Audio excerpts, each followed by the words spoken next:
#AskDrJohnWatson type చేసి మీ questions అడగండి, తప్పకుండా రిప్లై చేస్తాను. సూర్యదేవ కేఆర్, ఒక వ్యక్తికి ప్రాపర్ గా హెయిర్ ట్రాన్స్ప్లాంట్ సర్జరీ జరిగింది, రిజల్ట్స్ కూడా చాలా బాగా వచ్చాయి. ఇతని సర్జరీ సక్సెస్ఫుల్ అయింది అనుకునే లోపు ఇతనుకున్న ఎగ్జిస్టింగ్ హెయిర్ లాస్ అయ్యే అవకాశం ఉందా? అంటే ఒక సక్సెస్ఫుల్ హెయిర్ ట్రాన్స్ప్లాంట్ అంటే పెట్టిన చుట్టూ బాగా పెరిగి ఎగ్జిస్టింగ్ హెయిర్ పోతే దాన్ని సక్సెస్ అనొచ్చా?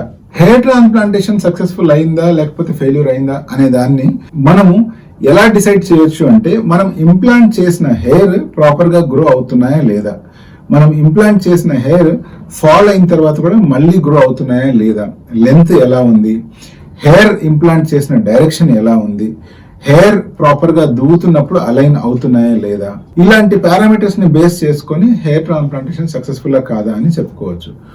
బట్ ఎగ్జిస్టింగ్ హెయిర్ ఏదైతే ఫాల్ అవుతూ ఉంటుందో లేదా ఎగ్జిస్టింగ్ హెయిర్ ఏదైతే రాలిపోయే ఏరియాలో బట్టతల ఫామ్ అవుతుంది అంటే దానికి హెయిర్ ట్రాన్స్ప్లాంటేషన్ మనం రిలేషన్ పెట్టలేము.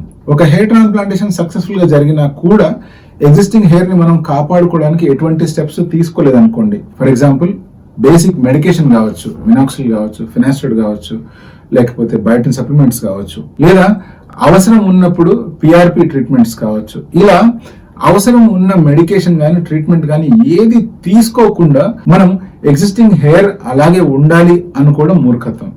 అన్లెస్ నంటిల్ మీ ఫ్యామిలీలో మీ ఎగ్జిస్టింగ్ హెయిర్ ఉన్న ఏరియాలో ఎవరికి బాల్డ్ అవ్వలేదు అంటే తప్పితే ఎగ్జిస్టింగ్ హెయిర్ అనేటువంటివి కూడా క్రమక్రమంగా బాల్డ్ అయ్యే అవకాశం ఉంటుంది. సో హెయిర్ ట్రాన్స్ప్లాంటేషన్ మీరు ఎంత మంచి సర్జన్ దగ్గర చేయించుకున్నా, తర్వాత హెయిర్ ట్రాన్స్ప్లాంటేషన్ జరిగిన హెయిర్ ఎంత బాగా గ్రో అవుతున్నా, మీ ఎగ్జిస్టింగ్ హెయిర్ రాలిపోకుండా ఉండడానికి తప్పకుండా ప్రాపర్ కేర్ అండ్ ట్రీట్మెంట్ తీసుకోవాలి.